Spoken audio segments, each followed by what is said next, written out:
아멘.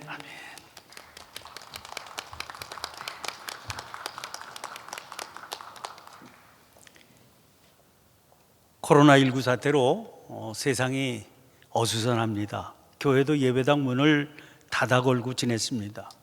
모임도 모두 취소되어서 성도들 얼굴 보지도 못한 채 또 한 주간을 지냈습니다.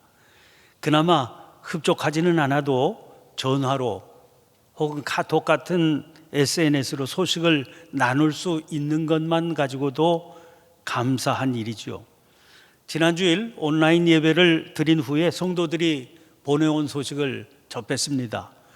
눈물 쏟으면서 예배 드렸다는 분들, 또 예배당에 앉아서 예배 드리는 게 그토록 놀라운 축복이었음을 비로소 알게 되었다, 그런 말씀들이 많았습니다. 혹은 어떤 분들은 떨어져 사시는 연로하신 부모님 찾아가서 함께 예배를 안내해 드리고 예배를 드렸다, 그런 자녀들 얘기도 들었습니다. 우리 모두 원치 않는 상황이기는 하지만 그런 상황 속에서도 또 기대하지 못했던 은혜를 경험하는 기회였구나, 이런 마음이 들었습니다.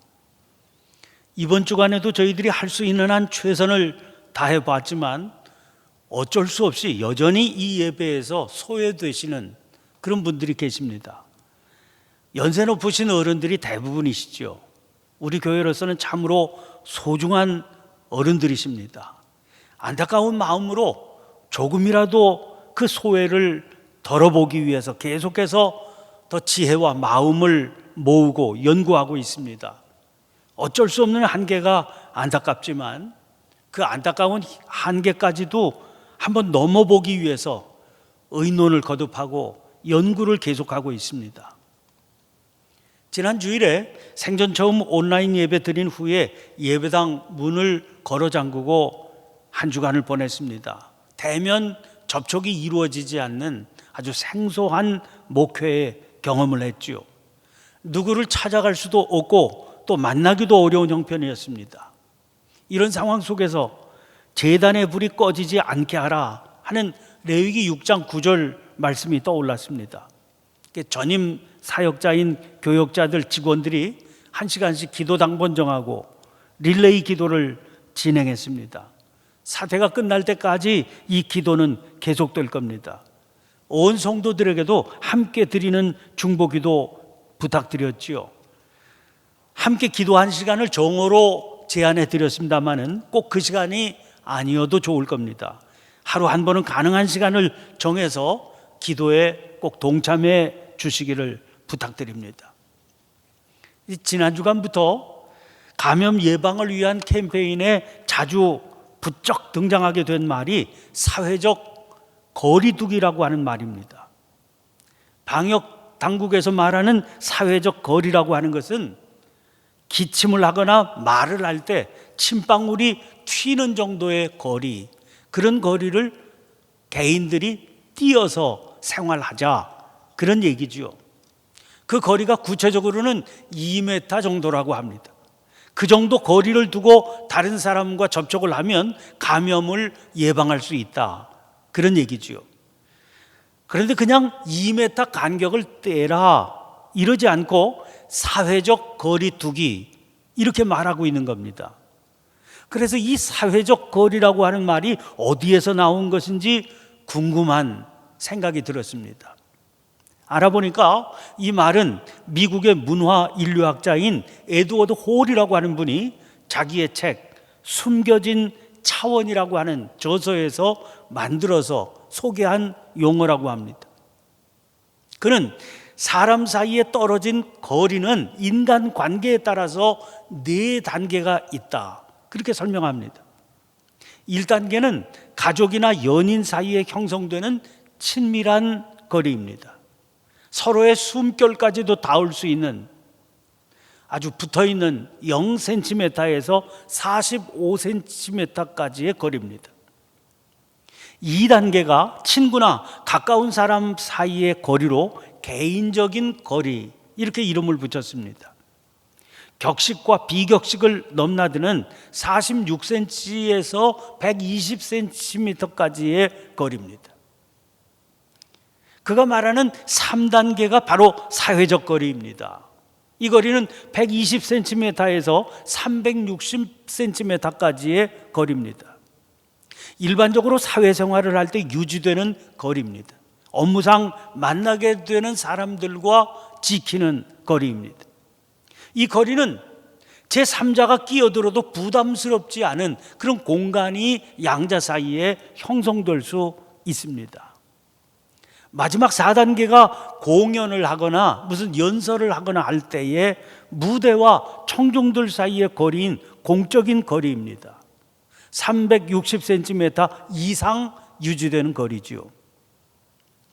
사회적 거리두기라고 하는 방역당국의 부탁이 왜 등장했겠습니까? 사태가 이렇게 악화된 것은 지난 2월 18일 31번 확진자가 나타났을 때부터입니다. 그때까지 확진자가 모두 30명에 불과했죠. 그런데 한편으로는 완치되어서 퇴원하는 사람들까지 생기던 그런 때 아닙니까? 긴장했던 마음이 조금씩 놓여가고 있었습니다. 그런데 감염 경로를 알 수 없는 그 31번 확진자로 인해서 상황이 완전히 뒤바뀌고 말지 않았습니까? 조사하니까 그 결과로 이 31번 확진자는 대구 신천지 집회에 참석했던 사람이었습니다. 그 신천지 집회의 특징은 밀접 접촉이었습니다. 바이러스 감염에는 최적의 상태였죠. 게다가 대구에서 열린 그 집회에는 전국에서 모인 사람들이 있었다고 그래요.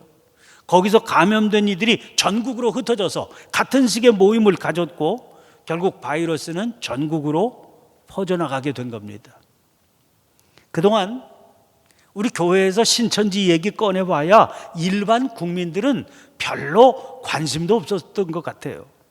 그저 교회 안에서 자기들끼리 벌이는 교리 다툼 정도로 이해했던 것 같습니다.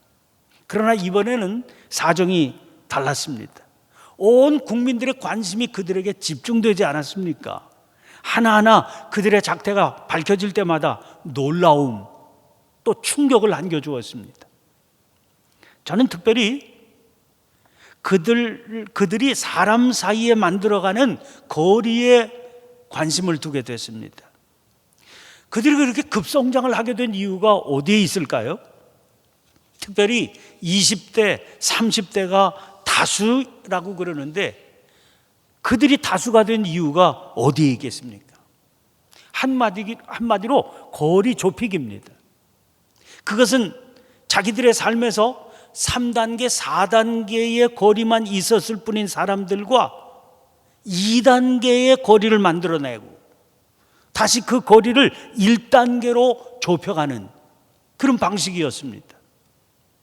그것을 위해 누군가 대상자가 정해지면 집중적으로 그 사람에 대해서 연구한다고 그럽니다. 거리를 어떻게 하면 좁힐 수 있을까를 연구하는 거죠. 그의 집안이나 학벌, 직장, 취미 샅샅이 뒤집니다. 그래서 그에게 그물망을 치듯 접근해서 여러 사람이 거리를 함께 좁혀가는 겁니다. 그것을 위해서는 연습도 수십 차례나 한다고 그러지요. 결국에는 신앙 때문이 아니라 인간관계 때문에 거기서 벗어나기 어렵게 되고 완전히 벗어나기 어렵게 되었다 판단이 되면 그때서야 자기들의 정체를 드러내고 교리적으로 세뇌 작업을 벌이기 시작하는 겁니다. 그들의 방법은 사람을 기만하는 겁니다. 그들의 행태는 온통 거짓뿐입니다. 그것은 우리가 교리적으로 그들을 상대해서 얻은 결론이 아닙니다. 이번 일로 그들을 직접 상대했던 방역 당국과 지방 자치단체장들이 토로하는 얘기입니다. 오죽하면 국민들 다수의 여론이 그들의 말 따르지 말고 그들의 말 듣지 말고 그저 압수수색 들어가서 버려야 된다. 그렇게 여론이 형성되겠습니까? 누가복음 16장에는 불의한 청지기의 비유가 실려 있습니다. 자기 청지기가 소유를 낭비한다. 그런 말을 주인이 듣고 그를 해고하겠다고 그랬습니다. 갑자기 살 길이 막막해졌죠. 그래서 이 청지기가 꾀를 냈습니다. 주인에게 빚진 사람들을 하나씩 불러서 그 빚진 장부를 조작해서 자기가 선심을 쓴 겁니다. 이 비유가 끝나는 8절은 이렇게 되어 있습니다. 주인이 이 옳지 않은 청지기가 일을 지혜 있게 하였으므로 칭찬하였으니 이 세대의 아들들이 자기 시대에 있어서는 빛의 아들들보다 더 지혜로움이라. 옳지 않은 청지기, 주님께서 그렇게 말씀하셨으니까 오해하지 말아야 돼요. 이 청지기를 칭찬한 게 아니라는 겁니다. 그가 일을 지혜롭게 한 것을 칭찬한 겁니다. 신천지 행태는 지탄받아 마땅합니다. 그러나 한 영혼에게 다가가는 그들의 모습, 그들의 열심만은 감탄할 만합니다. 신천지의 포교 대상은 주로 교회 다니는 사람들이라고 그래요. 특별히 그 중에서도 다수가 20대, 30대 젊은이 아닙니까? 아니, 교회 잘 다니던 그들이 왜 신천지에 빠졌겠습니까? 게다가 교회에 다니던 이들인데도 황당한 교리를 받아들이는데 왜 거부감이 없었겠습니까? 워낙 그들로부터 정성스러운 정서적 돌봄을 받았기 때문입니다. 그들에 비해서 교회는 한 영혼에 주목하지 못했습니다. 그들의 소리를 귀담아 듣지를 못했습니다. 신천지가 거침없이 교회 안에 누군가와 거리 좁히기를 하는 동안 교회는 그야말로 그들과 사회적 거리를 유지하고 있었던 겁니다. 사회적 거리 개념을 처음 발표했던 에드워드 홀이 말하지 않았습니까? 사회적인 거리라고 하는 것은 제3자가 끼어들어도 부담스럽지 않은 공간이 형성될 수 있는 거리라고 말이죠. 그 제3자가 신천지였던 거죠.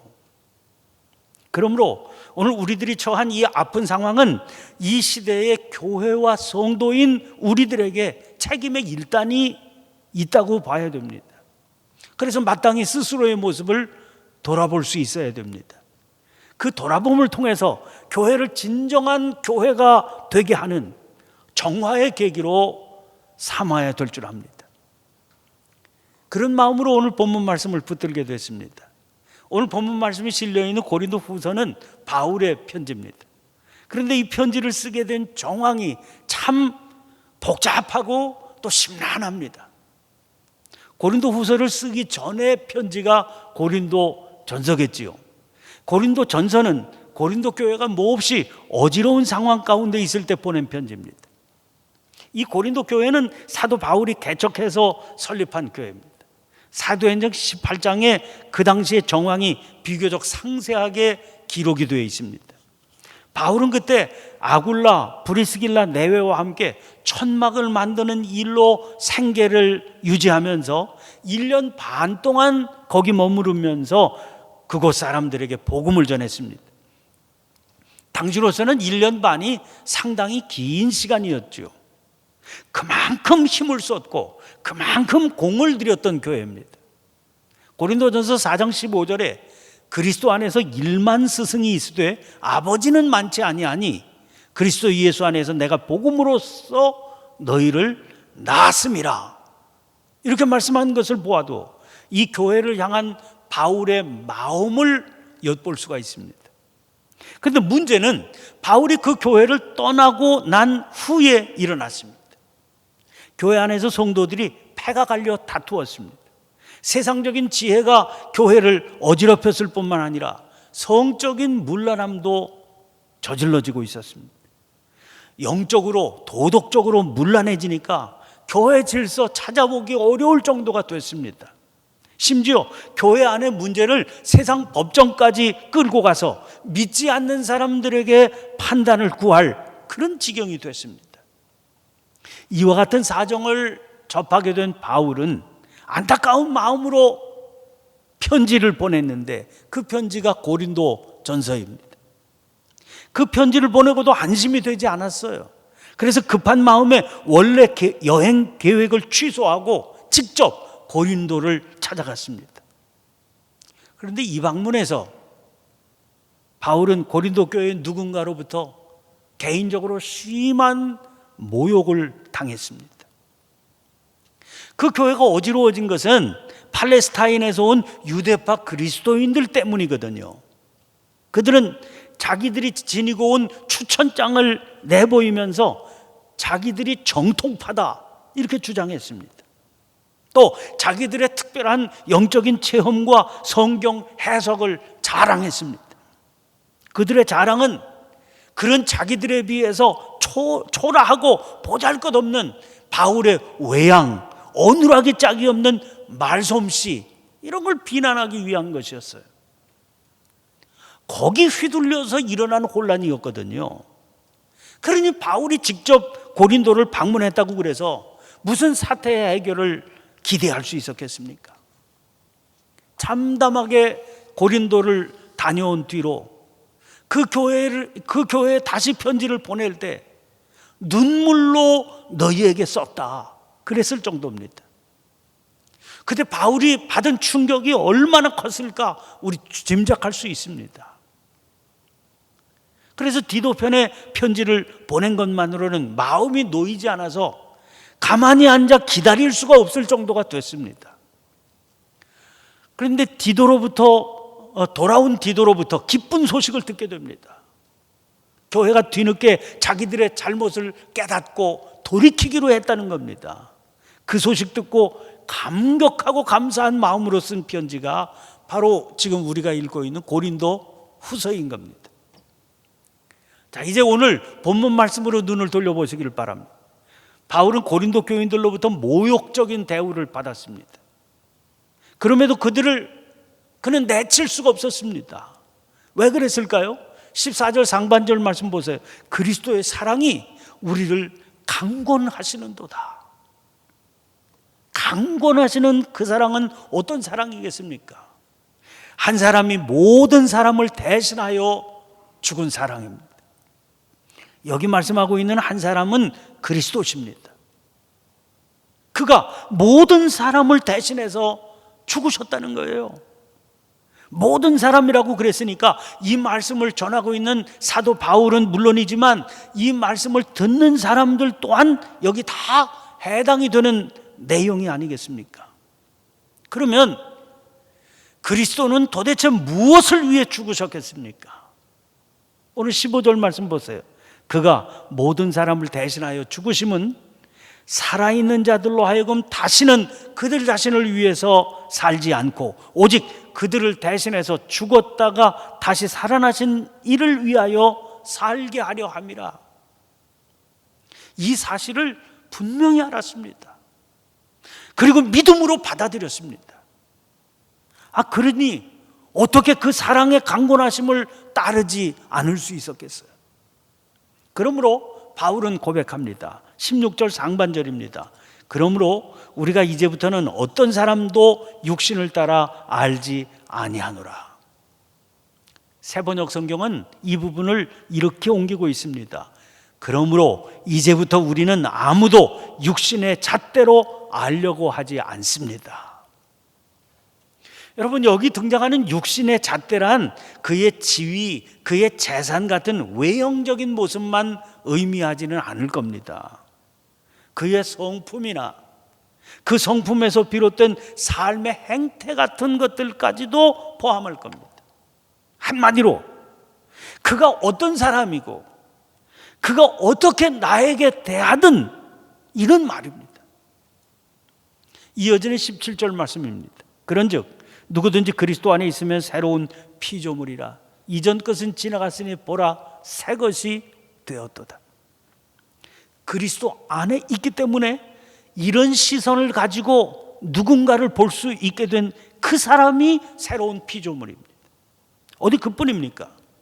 새로운 피조물의 시선으로 누군가를 보게 되면 그가 누구든 그가 어떻게 행동하든 누구나 새로운 피조물로 보이게 되는 법입니다. 그러므로 이어지는 18절 19절 말씀 보세요. 모든 것이 하나님께로서 났으며 그가 그리스도로 말미암아 우리를 자기와 화목하게 하시고 또 우리에게 화목하게 하는 직분을 주셨으니 곧 하나님께서 그리스도 안에 계시사 세상을 자기와 화목하게 하시며 그들의 죄를 그들에게 돌리지 아니하시고 화목하게 하는 말씀을 우리에게 부탁하셨느니라. 유진 피터스는 이 부분을 이렇게 옮겼습니다. 이 모든 것은 우리와 가족 관계를 맺으시고 우리 각자를 부르셔서 서로 가족 관계를 맺게 하신 하나님께로부터 옵니다.